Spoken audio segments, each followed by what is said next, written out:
15 مئی کو پوری دنیا میں سینٹ جان بیپٹسٹ ڈی لاسال کی عید نہایت جوش و جذبہ کے ساتھ منائی جاتی ہے۔ کسی بھی مقدس ہستی کا چنا جانا اور اس کا مشن کامیابی سے آگے بڑھنا خدا کے بھاری فضل کی علامت ہے۔ سینٹ جان بیپٹسٹ ڈی لاسال مسیحی تعلیم کو فروغ دینے اور اصلاح کرنے کے لیے جانے جاتے ہیں۔ خاص طور پر غریبوں میں وہ institute of the brothers of Christian schools کے بانی بھی ہیں، جو اب پوری دنیا میں پڑھاتے ہیں۔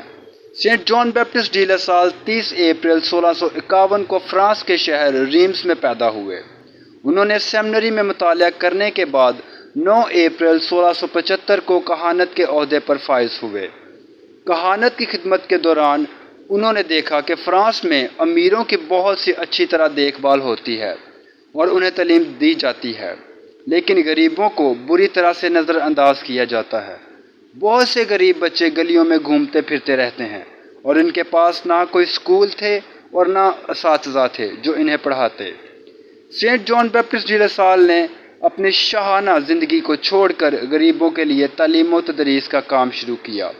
وہ غریبوں سے بہت پیار اور دلچسپی رکھتے تھے۔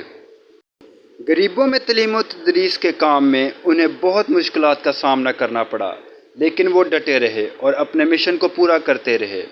انہوں نے غریبوں میں تعلیم کو عام کرنے کے لیے ایک جماعت قائم کی جسے بردرز آف کرسچن اسکولز کہتے تھے۔ اب یہ پوری دنیا میں لاسال بردرز کے نام سے جانے جاتے ہیں۔ سینٹ جان بیپٹسٹ ڈی لاسال نے غریب بچوں کی تعلیم کے ساتھ ساتھ اساتذہ کی تربیت پر زور دیا، اس لیے وہ جدید تعلیم کے بانی بھی کہلاتے ہیں۔ 7 اپریل 1719 سینٹ جان بیپٹسٹ ڈی لاسال خداوند میں سو گئے۔ مقدس جان بیپٹسٹ ڈی لاسال کو 1888 میں مبارک قرار دیا گیا۔ 24 مئی 1900 میں خداوند یسوع مسیح کے آسمان پر جانے کی عید کے مبارک موقع پر پوپ لیو 13واں نے انہیں مقدس قرار دیا۔ اس کے 50 برس بعد پوپ پیوس 12واں نے مقدس جان بیپٹسٹ ڈی لاسال کو تمام اساتذہ کا مربی قرار دیا۔ سینٹ جان بیپٹسٹ ڈی لاسال کی زندگی پوری دنیا کے لیے باعث نمونہ ہے۔